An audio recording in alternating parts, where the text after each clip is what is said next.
महाभारत का महान युद्ध समाप्त हुए पूरे 16 वर्ष बीत चुके थे, लेकिन उस विनाशकारी युद्ध की स्मृतियाँ आज भी हस्तिनापुर के हर कोने में जीवित थी।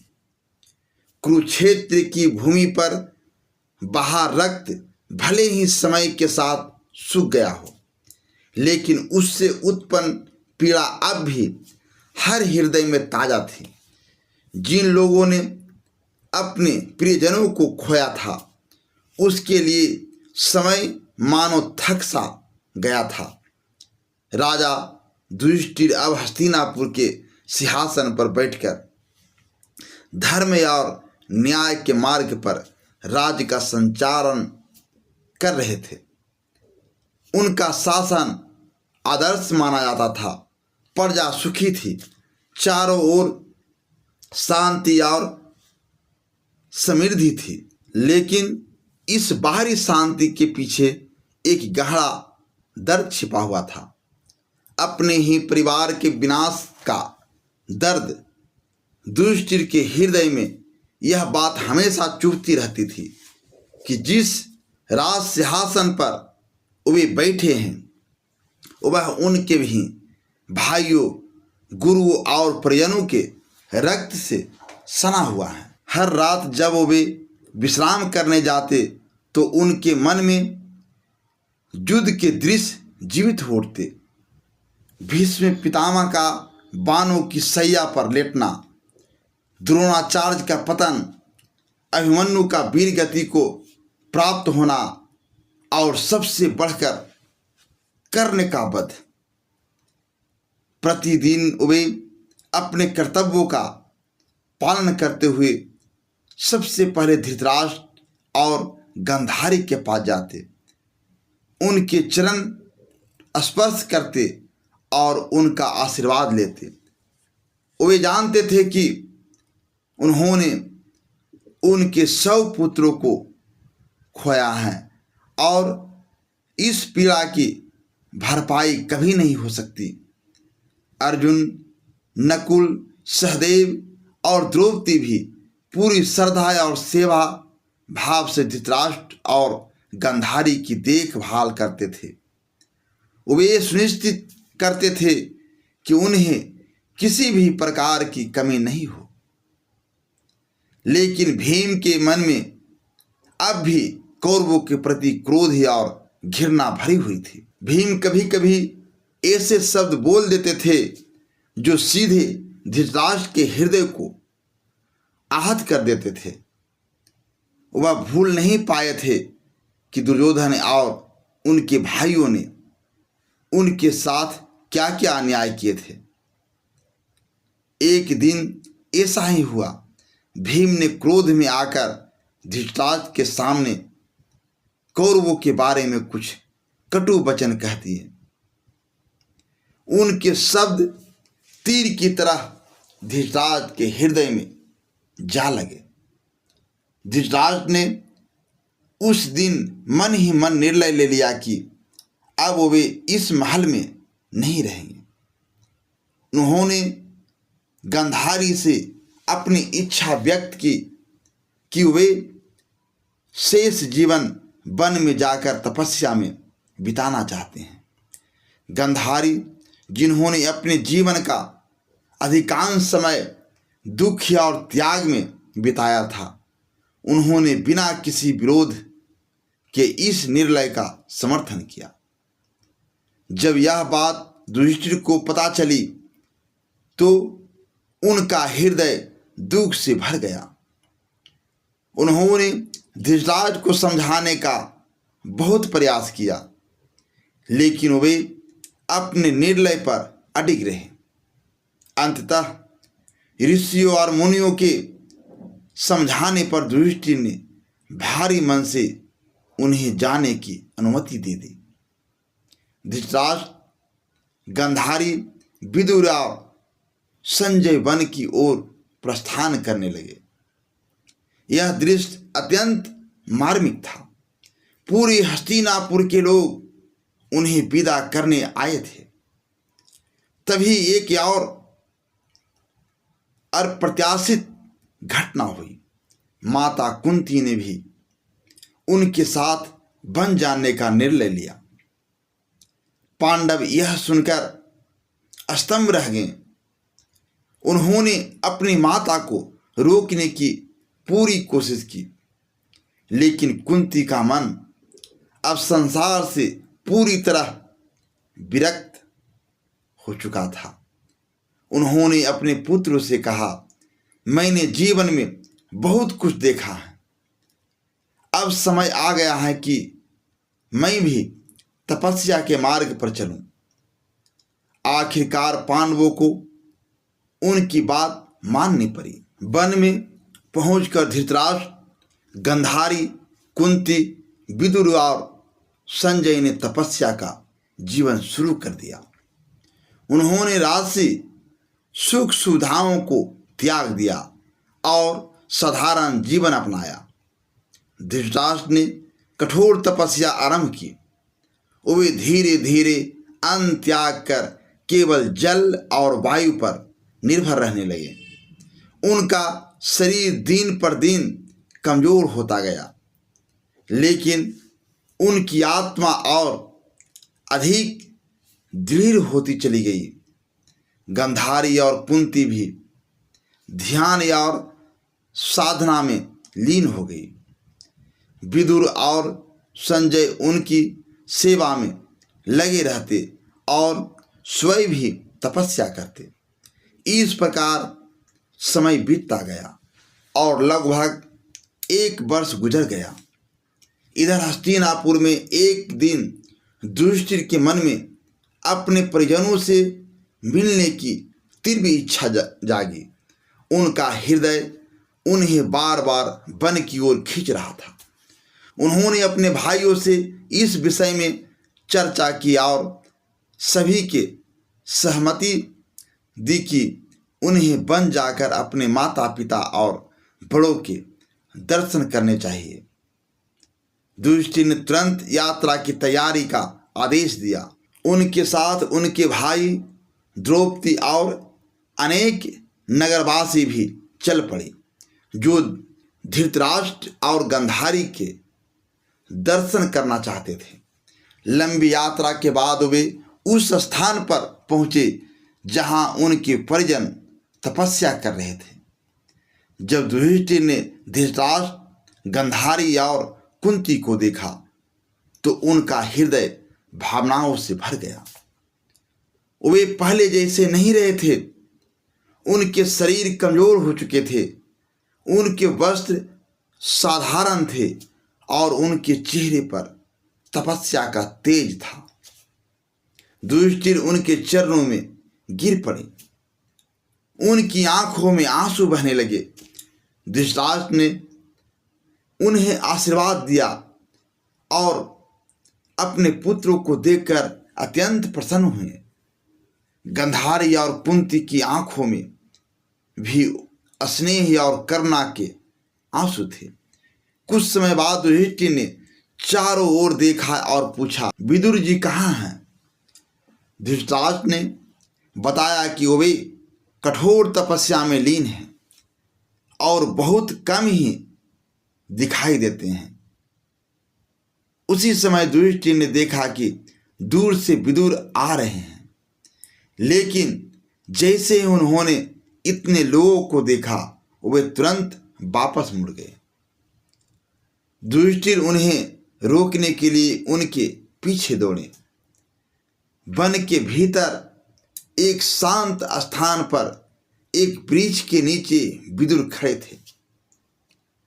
जैसे ही युधिष्ठिर उनके पास पहुंचे, विदुर ने उनकी ओर देखा और अगले ही क्षण उनके प्राण उनके शरीर से निकलकर युधिष्ठिर के शरीर में समा गए। यह दृश्य इतना अद्भुत और रहस्यमय था कि युधिष्ठिर कुछ क्षण के लिए समझ ही नहीं पाए कि क्या हुआ। तभी आकाशवाणी हुई। विदुर धर्मराज के अंश थे और युधिष्ठिर भी धर्मराज के ही अंश हैं, इसलिए यह मिलन हुआ है। यह सुनकर युधिष्ठिर के मन में एक अजीब सी शांति और आश्चर्य का भाव उत्पन्न हुआ। जब वे यह समाचार लेकर आश्रम लौटे तो सभी इस घटना को सुनकर आश्चर्यचकित रह गए। अगले दिन महर्षि देवव्यास वहां आए। उन्होंने सबकी व्यथा को समझा और उसके दुख को दूर करने का निश्चय किया। उन्होंने कहा, आज मैं तुम्हें एक ऐसा वरदान दूंगा जो तुम्हारे जीवन का सबसे अद्भुत अनुभव होगा। तुम अपने उन प्रियजनों से मिल सकोगे जिन्हें तुमने युद्ध में खो दिया। यह सुनकर सभी के हृदय में आशा की एक नई किरण जाग उठी। धृतराष्ट्र ने अपने पुत्रों को देखने की इच्छा जताई। गांधारी ने भी यही कहा। कुंती ने कर्ण को देखने की इच्छा प्रकट की। द्रौपदी ने अपने पुत्रों को देखने की बात कही। महर्षि देवव्यास ने सभी की इच्छाएं स्वीकार कर ली और कहा, आज रात गंगा तट पर तुम सब अपने प्रियजनों से मिलोगे। यह सुनकर सभी की आंखों में उत्सुकता और भावनाओं का सागर उमड़ पड़ा। जैसे जैसे रात नजदीक आ रही थी, सभी के दिल की धड़कनें तेज हो रही थी, क्योंकि उन्हें अंदाजा था आज की रात साधारण नहीं होगी, बल्कि इतिहास की सबसे अद्भुत रात बनने वाली है। जैसे जैसे रात गहराने लगी, गंगा तट का वातावरण और भी गंभीर होता गया। चारों ओर सन्नाटा छा गया था, मानो स्वयं प्रकृति भी किसी अद्भुत घटना की प्रतीक्षा कर रही हो। हल्की हल्की ठंडी हवा बह रही थी और गंगा का जल चांदनी में चमक रहा था।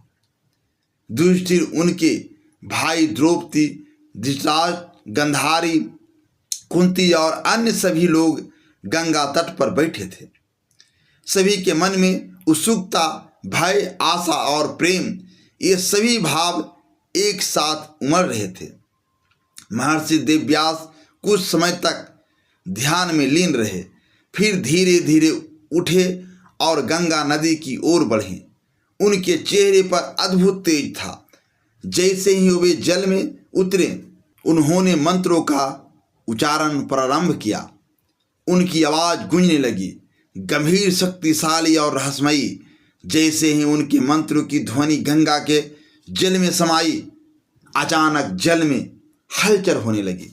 पहले हल्की तरंगें उठी, फिर वह हलचल तेज हो गई और फिर जल के भीतर से एक प्रकाश प्रकट हुआ। धीरे धीरे वह प्रकाश आकार लेने लगा। सबसे पहले भीष्म पितामह प्रकट हुए।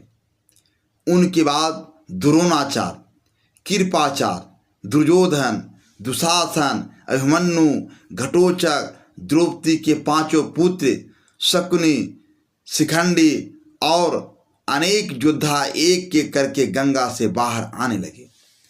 उन सभी के शरीर दिव्य थे, उनके चेहरे शांत थे और उनमें किसी भी प्रकार का क्रोध या द्वेष नहीं था।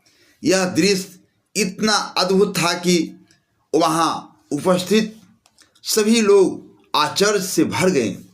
धृतराष्ट्र को महर्षि देवव्यास ने दिव्य दृष्टि प्रदान की, जिससे वे अपने पुत्रों को देख सके।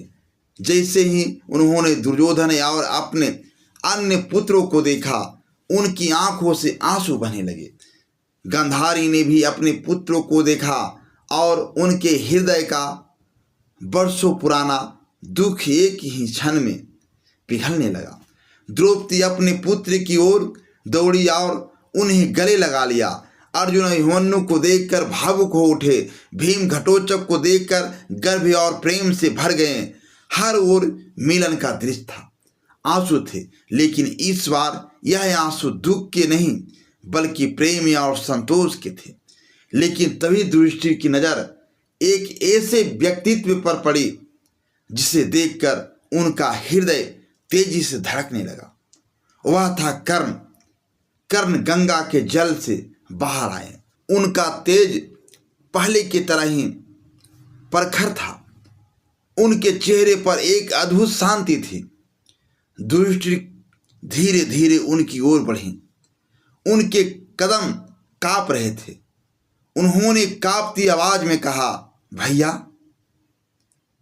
यह सब सुनते ही वातावरण एक क्षण के लिए थम गया। कर्ण ने हल्की मुस्कान के साथ उनकी ओर देखा। अब याद आया, युधिष्ठिर की आंखों से आंसू बहने लगे। हमें यह सत्य बहुत देर से पता चला।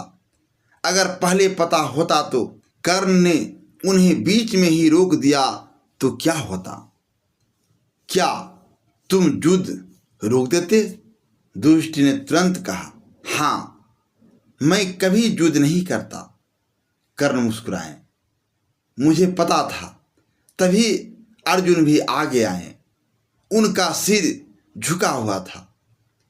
मैंने आपको युद्ध में मारा, मुझे क्षमा कर दीजिए। कर्ण ने शांत स्वर में कहा, अर्जुन, तुमने अपना कर्तव्य निभाया, इसमें तुम्हारा दोष नहीं है। फिर कर्ण की आंखों में एक गहराई उतर आई। उन्होंने कहा, परंतु एक सत्य है जो आज तुम्हें जानना चाहिए। सभी ध्यान से उनकी ओर देखने लगे। यह युद्ध केवल शस्त्रों का नहीं था, यह नीतियों का युद्ध था। उन्होंने आगे कहा, मेरा कवच कुंडल मुझसे पहले ही ले लिया गया। मेरा दिव्य अस्त्र मुझसे पहले ही व्यर्थ करवा दिया गया। और अंत में जब मैं असहाय था तब मुझ पर वार किया गया। कुछ क्षण के लिए वहां मौन छा गया। अगर यह सब न होता तो शायद परिणाम कुछ और होता। अर्जुन का सिर और झुक गया। लेकिन कर्ण ने तुरंत कहा, पर इसमें किसी का दोष नहीं है। हर कोई अपने धर्म का पालन कर रहा था। फिर उन्होंने कुंती की ओर देखा। कुंती की आंखों से आंसू बह रहे थे। मां, कर्ण ने धीरे से कहा। कुंती उनके पास से आई और उन्हें गले लगा लिया।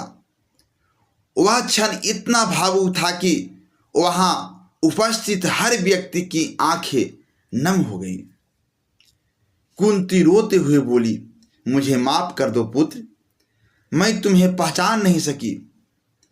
कर्ण ने उनके सिर पर हाथ रखा। मां, आपने जो किया वह परिस्थितियों के कारण किया। मैं आपको दोष नहीं देता। उस रात हर व्यक्ति ने अपने प्रियजनों से बातें की।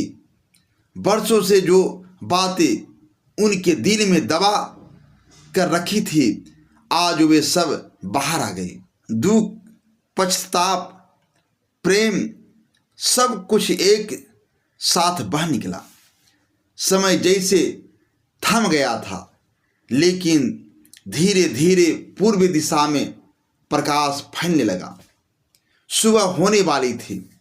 महर्षि देवव्यास ने संकेत दिया, अब विदा का समय आ गया है। एक एक करके सभी आत्माएं गंगा की ओर बढ़ने लगी।